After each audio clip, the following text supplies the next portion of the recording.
Bonjour à toutes et à tous, je m'appelle Stéphane Vernac, je suis professeur des universités à l'Université de Saint-Étienne et également j'interviens pour l'épreuve de droit social du CRFPA au sein de l'ISP.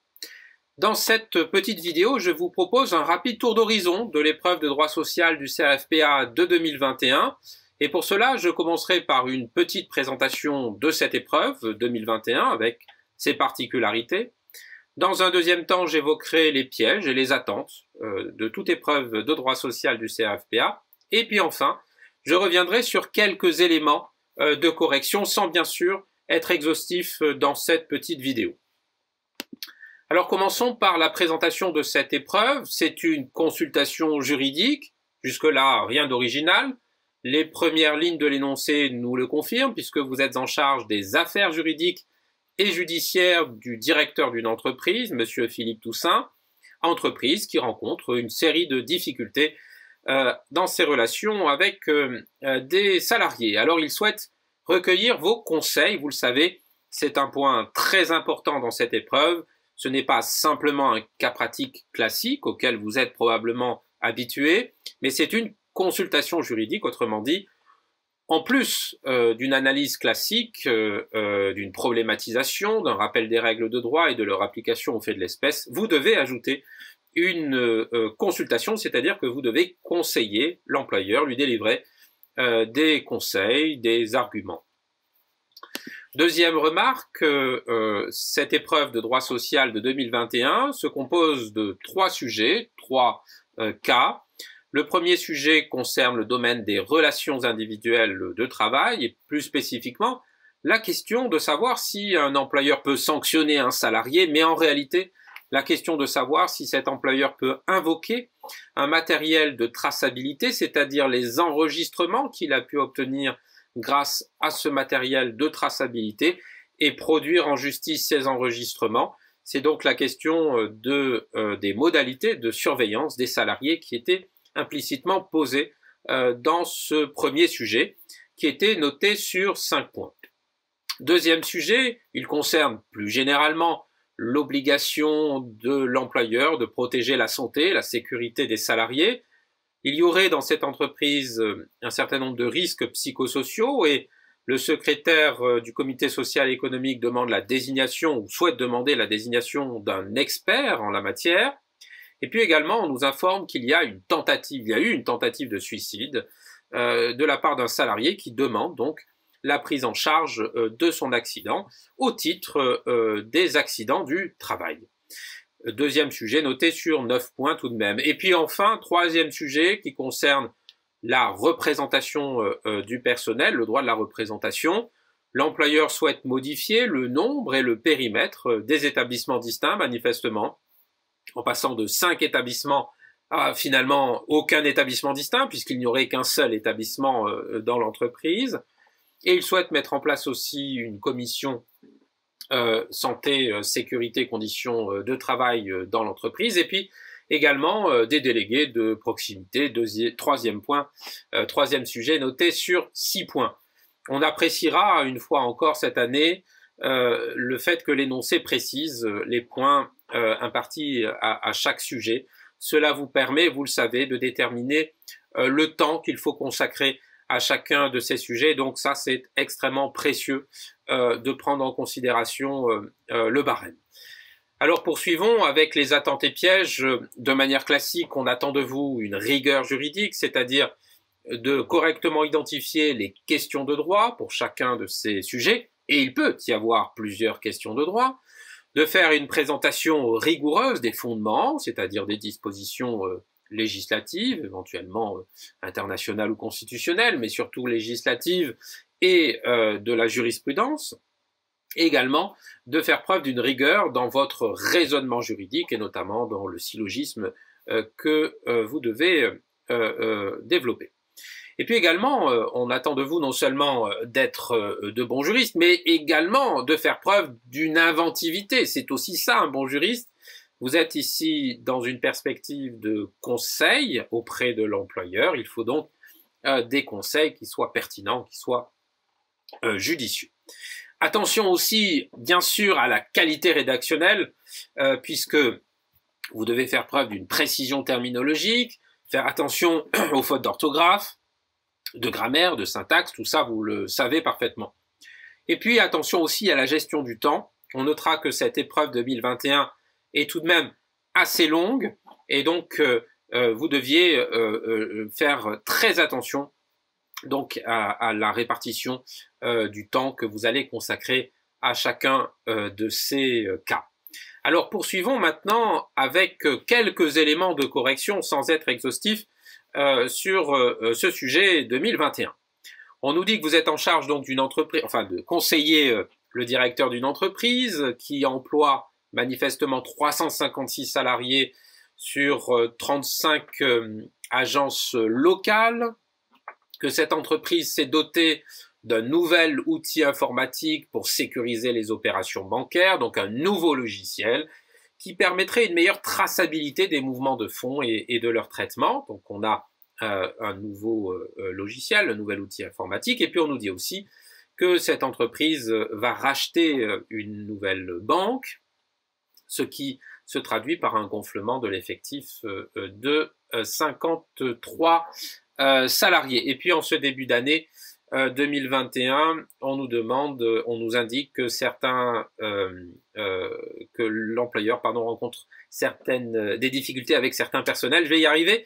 Et vous demande conseil. Voilà le contexte général du cas pratique sans rentrer dans le détail. Et ensuite, nous allons voir qu'il y a 3 sujets, comme je le disais à l'instant. Un sujet relatif à la surveillance d'un salarié et à son licenciement. Donc le licenciement ici de Jérôme Sanchez, 5 points. Ensuite, un sujet relatif à la protection de la santé et à la sécurité des salariés. Et vous pouvez retenir des intitulés assez larges. Et puis enfin, un sujet sur les instances de représentation du personnel mises en place dans l'entreprise. 3e point.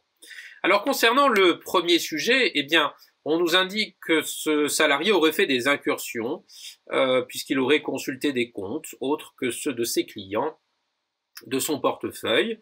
Alors, on nous indique que l'employeur a appris cela grâce à un nouveau matériel de traçabilité et ce salarié a été licencié pour faute grave, mais il conteste son licenciement et on nous demande s'il a des chances d'échapper à une condamnation du conseil ou si l'employeur a des chances d'échapper à une condamnation ou si l'employeur a plutôt intérêt à conclure une transaction avec ce salarié. Alors pour cela, il va falloir se demander ici si l'employeur avait régulièrement mis en place ce dispositif de surveillance. Alors pour cela, il faut se demander si l'employeur a bien sûr valablement informé les salariés. Autrement dit, il fallait rappeler dans la majeure le principe de transparence qui doit être respecté à chaque fois que l'employeur met en place un dispositif de surveillance des salariés. Donc, je ne rentre pas dans les détails, mais il fallait rappeler le régime de ce principe de transparence, notamment l'obligation d'informer, de consulter le comité social économique, d'informer également chacun des salariés, principe de transparence qui trouve son fondement dans le Code du travail, mais aussi dans le règlement général sur la protection des données, le RGPD, qu'il était conseillé et même attendu de citer. Principe de pertinence également, vous le savez, à chaque fois qu'un employeur met en place un dispositif de surveillance, eh bien, attention, ce dispositif de surveillance porte atteinte aux libertés des salariés. Cette atteinte doit être justifiée et proportionnée, notamment en vertu de l'article L1121-1 du Code du travail. Alors, vous pouviez également, et je pense que c'était attendu, rappeler que certes, il se peut que le dispositif de surveillance mis en place ne respecte pas l'ensemble de ces règles et notamment l'obligation d'information du salarié. Mais vous pouviez aussi citer cet arrêt de la Cour de cassation, l'arrêt AFP, dans lequel la Cour de cassation nous indique que l'illicéité d'un moyen de preuve, alors dans cette affaire, nous étions avant l'entrée en vigueur du RGPD, donc l'employeur devait impérativement ici consulter la CNIL, ce qui n'existe plus depuis l'entrée en vigueur du RGPD, mais peu importe. Ici, l'illicéité du moyen de preuve qui avait été constaté ici n'entraîne pas, selon la Cour de cassation, n'entraîne pas nécessairement son rejet des débats, puisque la Cour de cassation, sous l'influence de la Cour européenne des droits de l'homme, a mis en évidence le droit à la preuve, notamment sur le fondement de l'article 6 de la Convention européenne de sauvegarde des droits de l'homme. Vous avez sans doute, dans vos révisions, rencontré l'arrêt Petit Bateau du 30 septembre 2020. Eh bien, dans cet arrêt du 25 novembre 2020, la Cour de cassation nous dit qu'attention, l'illicéité d'un moyen de preuve n'entraîne pas nécessairement son rejet des débats et qu'il y a lieu pour le juge de mettre en balance le droit à la preuve de l'employeur avec le droit au respect de la vie personnelle du salarié. Donc cet arrêt pouvait être parfaitement mobilisé dans le cadre de ce premier sujet. Alors, je pense que ce qu'il ne fallait pas faire ici, c'était une réponse catégorique. Attention à l'employeur, nécessairement votre système de surveillance n'est pas valablement mis en place puisque vous n'avez pas informé les salariés, ou alors il y a là une atteinte excessive injustifiée aux libertés des salariés, notamment à la vie personnelle des salariés du fait de cette traçabilité. Plutôt qu'une réponse catégorique, il faut plutôt, et il est attendu plutôt, de discuter des différentes solutions possibles. Deux cas se présentent à nous, soit la preuve tirée de cet enregistrement lié, issu de ce matériel de traçabilité, cette preuve peut être admise dans les débats parce que l'employeur a valablement informé les salariés et parce que elle n'est peut-être pas, elle ne porte pas atteinte de manière disproportionnée aux droits des salariés, ou du moins le droit à la preuve justifie que cette preuve soit produite. En tout état de cause, si cette preuve peut être admise dans les débats, alors l'employeur pourra tenter de justifier son licenciement. Reste à savoir, bien sûr, si ici, même si on apporte cette preuve, eh bien, il y aura bien une faute du salarié qui pourra être constatée. Est-ce que le fait pour ce salarié d'avoir consulté d'autres portefeuilles clients est nécessairement constitutif d'une faute? Vous voyez que là, il peut y avoir un sujet. Et s'il est constitutif d'une faute, est-ce que cela suffit à justifier le licenciement de ce salarié? Donc, le comportement de ce salarié est-il nécessairement constitutif d'une faute justifiant le licenciement? Sinon, eh bien, le licenciement serait sans cause réelle et sérieuse, et auquel cas, on va plutôt conseiller à l'employeur de conclure une transaction. Et puis, à supposer que ce comportement soit constitutif d'une faute, est-ce qu'il est nécessairement constitutif d'une faute grave? Vous savez que la faute grave est privative de l'indemnité de licenciement et du droit du salarié à un préavis, et donc de l'indemnité compensatrice de préavis. Est-ce que le comportement du salarié rend impossible son maintien dans l'entreprise? C'est la définition de la faute grave. Là aussi, il y avait un potentiel débat. Et puis maintenant, si cette preuve est écartée des débats, autrement dit, l'employeur ne peut peut-être pas prouver en réalité que ce salarié a consulté d'autres portefeuilles clients, eh bien là, si cette preuve était l'unique preuve, alors, eh bien, il est vivement conseillé à l'employeur de négocier une transaction afin, eh bien, d'éviter une condamnation devant le conseil de prud'homme. Voilà. Vous voyez que, comme d'ailleurs dans les épreuves précédentes, il y a une marge de discussion qu'il faut impérativement exploiter. Deuxième sujet, la protection de la santé et de la sécurité des salariés. Vous aviez en réalité ici deux questions distinctes. La question de la désignation d'un expert sécurité par le comité social économique et la question de savoir si ce suicide, cette tentative de suicide d'un salarié dans les locaux de l'entreprise pouvait s'analyser en un accident du travail. Sur la désignation de cet expert sécurité, on nous dit que il y aurait manifestement des difficultés rencontrées par l'entreprise pour gérer les conséquences du rachat de la banque, de cette absorption. Également, qu'il y aurait un certain nombre de pannes informatiques. Bref, on comprend de cet énoncé qu'il y aurait un problème de surcharge de travail, avec des risques d'épuisement professionnel. Alors, est-ce que on peut ici admettre la possibilité pour le comité social économique de désigner un expert en la matière? Alors, vous le savez, en cas de désignation d'un expert par le comité social économique, l'employeur peut contester. Il peut contester le principe même de cette désignation, il peut contester le choix de l'expert, il peut contester l'étendue, la durée ou le coût prévisionnel de cette expertise. Tenons-nous-en au bien fondé de cette désignation d'un expert. On pouvait se reporter à l'article L2315-94 qui autorise, qui habilite le CSE à désigner cet expert habilité, soit lorsqu'un risque grave identifié et actuel, révélé ou non par un accident du travail ou une maladie professionnelle, est constaté dans l'entreprise ou dans l'établissement, ou alors en cas d'introduction de nouvelles technologies ou de projets importants modifiant les conditions de santé et de sécurité. Alors aussi dans les entreprises d'au moins 300 salariés, en vue de préparer la négociation sur l'égalité professionnelle, on n'était pas manifestement dans ce cas. On peut aussi citer cet arrêt du 27 mai 2021 dans lequel on apprend, je ne rentre pas dans les détails, mais que les juges vont rechercher si les conditions de travail étaient de nature à compromettre la santé et la sécurité des salariés. Eh bien, dans notre affaire, on constate qu'il y a quand même manifestement un épuisement professionnel, peut-être une surcharge de travail existante et donc d'ores et déjà un risque grave identifié et actuel constaté dans l'entreprise. Et puis, on peut aussi constater qu'il y a un projet de rachat important, puisque il s'agit d'un projet de rachat d'une banque qui modifiera nécessairement les conditions de travail.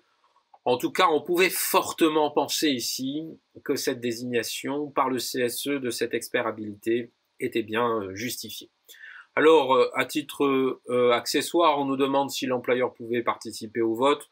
On le sait, l'article L2315-32 nous dit que le président ne participe pas au vote lorsqu'il consulte les élus du CSE en tant que délégation du personnel.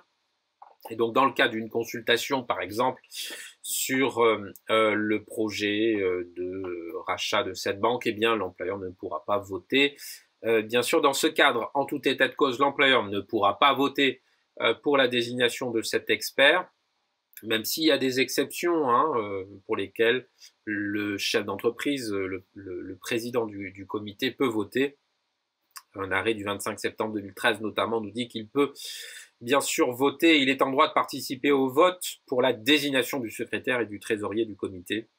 Et une clause du règlement intérieur du comité ne peut priver le président de ce droit. Le président, vous le savez, c'est le représentant de l'employeur. Voilà, sur la désignation de l'expert, de manière extrêmement rapide, encore une fois, je ne rentre pas dans les détails, sur la tentative de suicide. Donc on a un salarié qui, en raison d'une situation en tout cas, en proie, nous dit-on, à des difficultés personnelles, ce salarié aurait fait une tentative de suicide dans les locaux de l'entreprise, ce qui en plus a provoqué un stress au sein de l'entreprise. Il y aurait en plus, selon l'enquête diligentée par le CSE, une carence dans le processus de renforcement des services centraux. Et donc peut-être que c'est lié, cette tentative de suicide est peut-être liée à cette carence. Alors, est-ce que l'employeur peut argumenter pour contester la demande de prise en charge au titre des accidents du travail de cette tentative de suicide? Bref, on nous demande si une tentative de suicide sur le lieu de travail peut être constitutive d'un accident du travail. Il fallait rappeler l'article L411-1 du Code de la sécurité sociale sur la définition de l'accident du travail. Je ne rentre pas dans les détails, mais vous savez qu'il faut un accident qui est survenu par le fait du travail ou à l'occasion du travail pour un salarié, et que donc cet accident provoque une lésion au salarié. Alors, et que cet accident est donc lié avec la situation professionnelle de notre salarié. Il fallait ici trouver des arguments justement pour contester cette demande de prise en charge faite par le salarié au titre des accidents du travail, et notamment peut-être suggérer à l'employeur qui doit surmonter la présomption de caractère professionnel de cet accident qui manifestement est survenu sur le lieu de travail, démontrer quand même que cet acte, certes survenu sur le lieu de travail, n'est peut-être pas survenu pendant le temps de travail. Donc là, il y a peut-être un espace de discussion est-ce que vraiment le salarié était placé sous la subordination de l'employeur au moment de la tentative de suicide? Et puis deuxième raison, le deuxième argument peut-être le plus suggéré par l'énoncé, on nous dit que ce salarié est en proie à des difficultés personnelles, autrement dit, l'employeur pourra démontrer que cet acte est sans lien avec la situation professionnelle du salarié, mais plutôt lié à sa situation personnelle. Évidemment, voilà quelques arguments qui pouvaient être développés et qu'il fallait développer pour conseiller l'employeur. Il n'était pas attendu de vous de dire oui ou non c'est un accident du travail encore une fois, mais de dire attention, il se peut ici que la présomption de professionnalité de cet accident du travail joue dans cette affaire, mais attention, l'employeur peut toujours renverser cette présomption, notamment en démontrant peut-être que ce salarié n'était pas ici sous la subordination de l'employeur, mais plutôt en dehors de son temps de travail, et que surtout ce salarié a effectué cette tentative de suicide pour des raisons qui sont étrangères à sa situation professionnelle et à ses conditions de travail. Troisième point, très rapidement, sur la représentation du personnel au sein de l'entreprise. Alors là, vous avez vraiment un grand nombre de questions qui sont suggérées par l'énoncé, mais on nous dit que l'employeur souhaite mettre en place une nouvelle organisation des instances de représentation du personnel, et notamment, il souhaite, contrairement aux syndicats, centraliser la représentation et mettre en place un seul établissement national, autrement dit, il souhaite modifier le nombre et le périmètre des établissements distincts dans l'entreprise manifestement et passer de 5 à 1 établissement. Deuxième point, les syndicats résistent et envisagent de saisir le juge pour obtenir gain de cause. L'employeur souhaite mettre en place une commission santé, sécurité et conditions de travail, et il souhaite mettre en place aussi des représentants de proximité dans chaque agence. Ce qui nous faisait tout de même 4 points à évoquer: la détermination du nombre et du périmètre des établissements distincts, la contestation de cette décision de mise en place par l'employeur de ces établissements distincts, et ici contestation par des syndicats, la question de la mise en place d'une CSSCT, et puis enfin la mise en place des représentants de proximité. Sur la détermination du nombre et du périmètre des établissements distincts, alors très brièvement, vous deviez rappeler les règles de mise en place des établissements distincts, avec le fait qu'il y a un CSE central et des CSE d'établissement lorsque sont constitués au moins 2 établissements distincts dans l'entreprise, et que pour mettre en place ces établissements distincts, normalement est conclu un accord collectif d'entreprise qui va déterminer le nombre et le périmètre de ces établissements distincts, qu'à défaut d'accord et à défaut de délégués syndicaux, on peut conclure entre l'employeur et les élus du CSE, là aussi un accord, mais qu'à défaut d'accord avec les élus du CSE, eh bien l'employeur peut mettre en place peut déterminer le nombre et le périmètre des établissements distincts de manière unilatérale. Alors, après ce rapide rappel des règles en matière de détermination du nombre et du périmètre des établissements distincts, vous pouviez rappeler un petit peu la jurisprudence, et notamment le fait que si l'employeur souhaite agir par décision unilatérale, il devra quand même faire preuve de loyauté, c'est-à-dire tenter loyalement une négociation d'un accord avec les syndicats. C'est un arrêt du 17 avril 2019. Également, il faut préciser ce qu'est un établissement distinct. Si l'employeur veut mettre en place un établissement distinct, la loi suggère qu'il faut prendre en compte l'autonomie de gestion du responsable de l'établissement distinct, enfin de l'établissement, notamment en matière de gestion du personnel. Et vous avez plusieurs arrêts dans votre code également, plusieurs arrêts de la Cour de cassation sur cette notion d'autonomie de gestion, et notamment cet arrêt du 9 juin 2021, mais il y en a depuis 2018. Et donc la Cour nous dit que caractérise un établissement distinct l'établissement qui présente, notamment en raison de l'étendue des délégations de compétences dont dispose son responsable, une autonomie suffisante, notamment en matière de gestion du personnel et sur l'exécution du service. Je vais revenir dans un instant sur cet arrêt, mais une petite remarque préalable. on nous dit que les syndicats souhaitent maintenir une division de l'entreprise en 5 établissements, comme cela se pratiquait autrefois. Alors là aussi, il y avait peut-être un petit piège. Peut-être qu'il y a en réalité un accord collectif qui, eh bien, détermine le nombre et le périmètre des établissements distincts pour la mise en place des comités d'établissement, c'est-à-dire les ancêtres du comité social et économique. La Cour de cassation nous indique, dans un arrêt du 25 mars 2020, que ces accords collectifs qui visaient les comités d'établissement, donc l'ancienne version des CSE d'établissement, cessent de produire effet à compter de la date du premier tour des élections des membres du CSE. Autrement dit, attention, s'il y a un accord collectif qui vise les établissements distincts au sens des comités d'établissement, en réalité, cet accord collectif a cessé de produire ses effets. Donc le terme, en tout cas l'expression utilisée dans l'énoncé, maintenir une division qui existait autrefois, qui se pratiquait autrefois, pouvait suggérer ce petit rappel. Alors, ce qu'il fallait ici, surtout, c'est discuter. Est-ce que oui ou non, l'employeur pourrait, après tentative loyale de négociation, eh bien, regrouper l'ensemble de ces établissements et considérer finalement qu'il n'y a pas d'établissement distinct. Eh bien, comparer les argumentations, les syndicats qui nous disent il y a dans ces établissements 5 directeurs à la tête de ces établissements distincts qui sont tous maintenus, mais également l'employeur qui nous dit attention, là, pas du tout, il y a une centralisation d'un grand nombre de procédures administratives et financières. Autrement dit, ce qu'il faut discuter, c'est est-ce que oui ou non ces 5 directeurs sont dotés d'une autonomie de gestion suffisante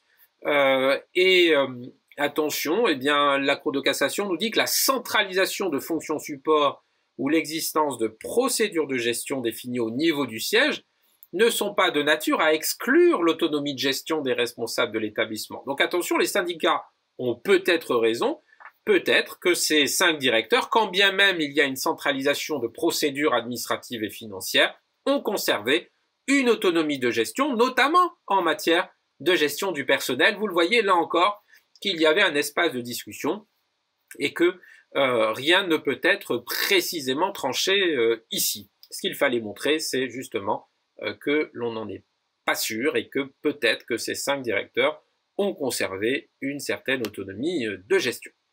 En tout état de cause, on nous dit que les syndicats résistent et envisagent de saisir le juge pour obtenir gain de cause. Attention, il fallait rappeler les modalités de contestation d'une décision qui serait prise unilatéralement par l'employeur quant au nombre et au périmètre des établissements distincts.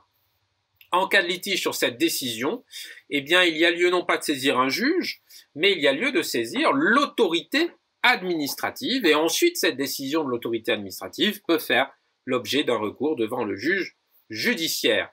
L2313-5, R2313-1, donc attention, la contestation doit se faire non pas devant un juge, il y avait un petit piège, mais devant l'administration du travail, c'est-à-dire le DRITS.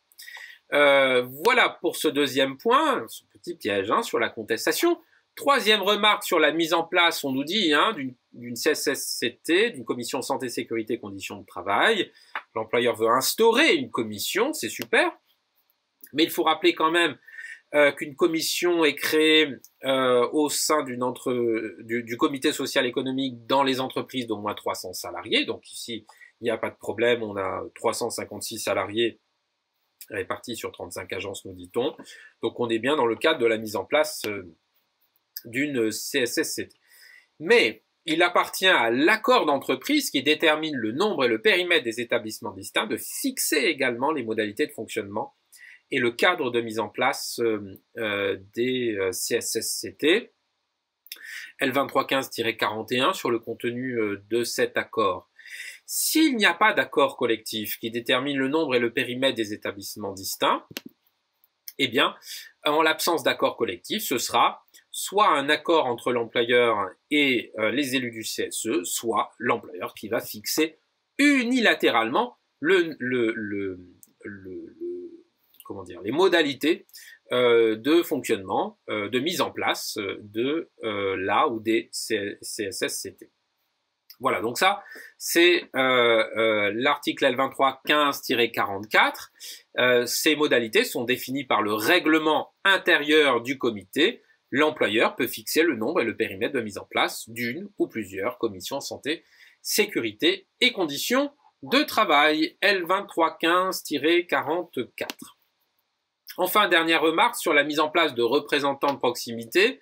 Là encore, l'employeur veut faire bonne figure et veut mettre en place ses représentants de proximité, parce qu'en réalité, eh bien, il n'y aura plus d'établissements distincts, il n'y aura donc potentiellement plus de CSE d'établissement ou de comité d'établissement. Mais attention, le Code du travail prévoit que c'est l'accord d'entreprise défini à l'article L23-13-2 qui peut mettre en place les représentants de proximité. Et c'est quoi l'accord collectif défini à cet article L23-13-2? C'est l'accord qui détermine le nombre et le périmètre des établissements distincts. Autrement dit, eh bien, le Code du travail, et c'est l'article L23-13-7, renvoie à l'article L23-13-2 pour mettre en place des représentants de proximité.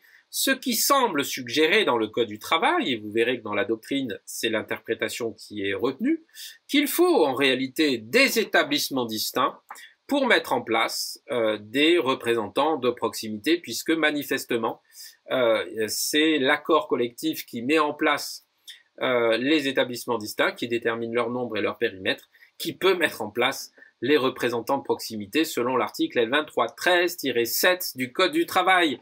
Donc, si dans notre cas pratique, dans notre consultation, notre employeur souhaite supprimer en réalité les établissements distincts, ou du moins s'il ne peut pas conclure d'accord avec les syndicats qui s'y opposent, il n'y aura peut-être pas d'accord collectif du coup, il ne semble pas possible, selon l'article L23-13-7, de mettre en place des représentants de proximité. Donc là aussi, il pouvait y avoir un petit piège. Voilà quelques éléments pour la correction de cette épreuve CRFPA de droit social 2021. Ce qu'il faut vraiment noter, c'est la nécessité d'engager des discussions, c'est-à-dire le fait que l'épreuve n'est absolument pas fermée quant aux solutions attendues. C'est une consultation juridique. Ce qui sera évalué, c'est la pertinence, bien sûr, de vos fondements et la pertinence des conseils que vous allez prodiguer à l'employeur. Je vous remercie et à très bientôt.